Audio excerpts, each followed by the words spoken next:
Can you change Instagram icon theme? In order for you to figure it out, let's jump right into the video. First thing first, move into your application Instagram.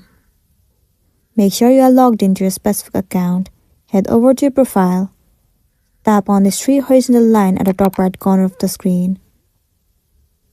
So right here, if you scroll all the way down and see all of these options, you can see there is no any option in order for you to change the icon theme.